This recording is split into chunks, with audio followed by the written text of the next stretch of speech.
Sa mga araw sa ating lahat. Bale, right now, we will undertake Gender and Society, Chapter 5, Gender Fair Language. No? So, Gender Fair Language. So, let's go first. No? Before we begin, mag-reflect tayo sa iba't ibang mga kataga o salita that you often hear. No? Like for example, she throws like a girl. Be a man. Mga babae, pangkusina lang. Chairman. Manpower. Itong mga katagan to, these phrases, they may sound normal to many, but they embed hidden assumptions of male superiority and female inferiority. And they shape how we see gender roles. And as future educators, it is critical to understand how language is not simply a tool for communication, but a system that constructs reality and perpetuates gender inequality. Language enforces ideas about people's roles, status, and abilities. You know, kasi words are very powerful. Words can marginalize or empower. We have here Thelma Quintanar's framework back in 2014. At meron siyang 3 aspects of language. No? Na-mention na ito, na-discuss na ito sa libro niya na Gender Fair Language, a Primer. No? Thelma Quintanar explains that language plays a crucial role in shaping gender relations because, number 1, language articulates consciousness. Language doesn't merely expresses ideas, no? It forms and articulates consciousness. The words we use construct how we perceive reality. For example, if we constantly use mankind to refer to humanity, our consciousness is shaped to see men as representative of the human race, leaving women as an afterthought or excluded entirely. No? So yun nga, no? Yun ang example lang ng mankind. No? Now, number 2, language reflects culture. No? Language reflects the values, beliefs, and assumptions of the culture that uses it.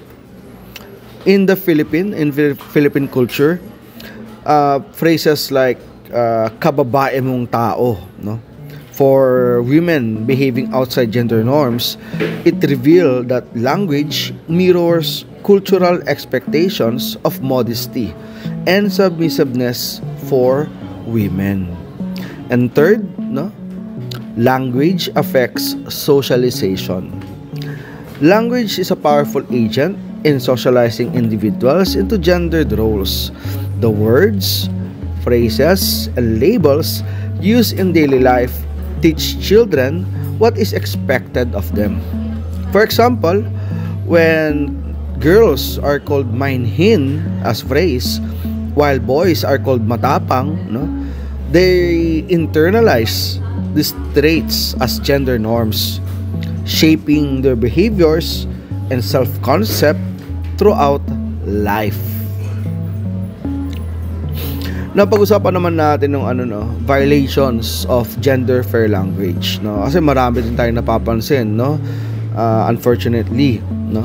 These include number 1, sexist language, no? Language that upholds male dominance and female inferiority, no? Examples, no? Mga kapatid,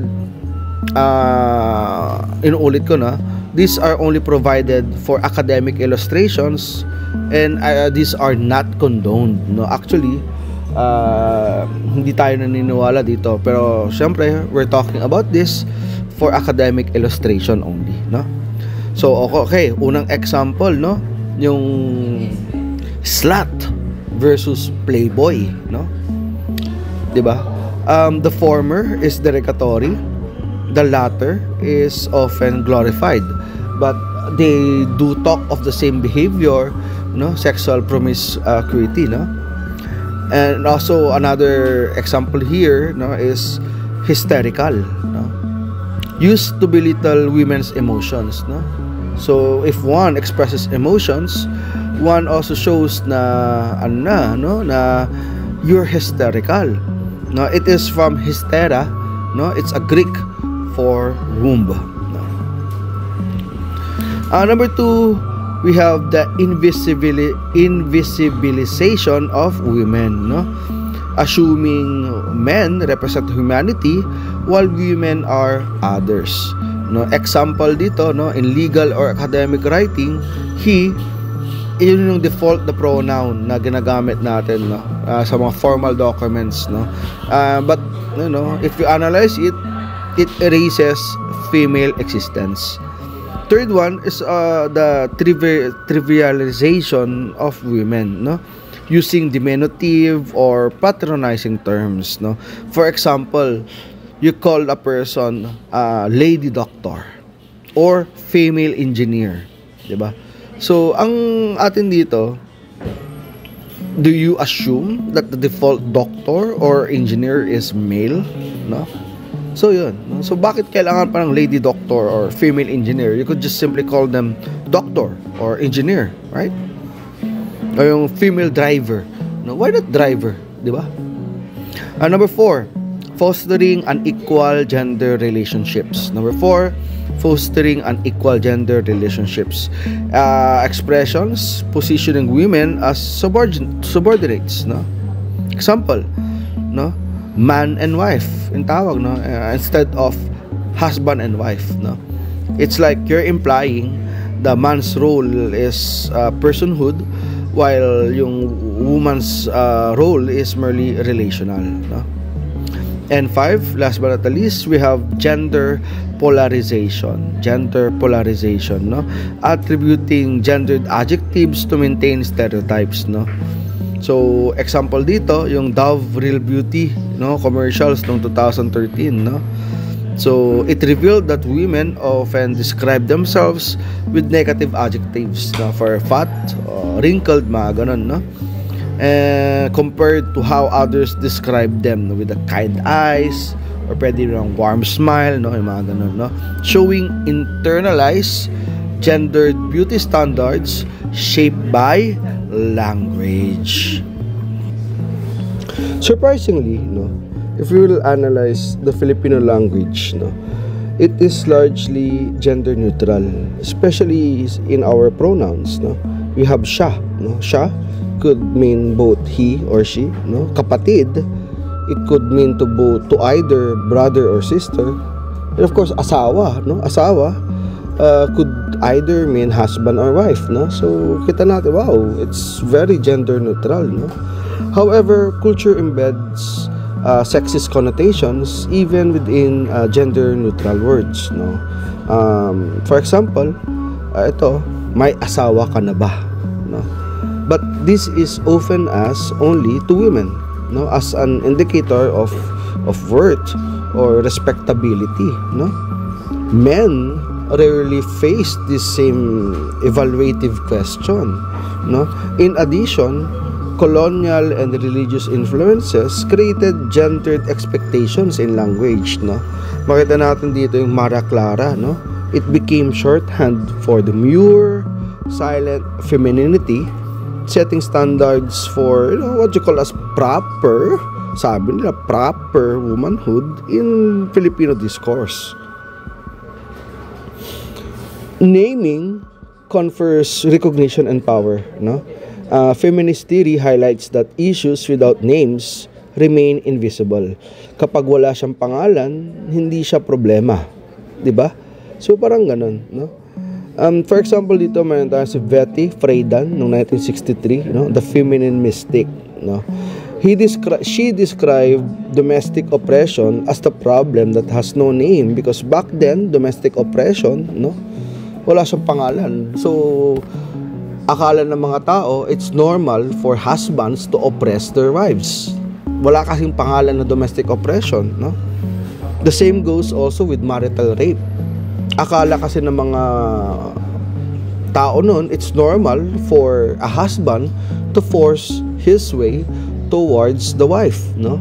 But when we term it marital rape, it becomes apparent that this behavior is not accepted, this behavior is immoral, no? Of course, also sexual harassment, no? Sexual harassment was seen as a systemic issue until it was named in legal frameworks, especially in the Philippines, where the Anti-Sexual Harassment Act of 1995. That is where we categorize the crime. It is where we categorize the wrong behavior.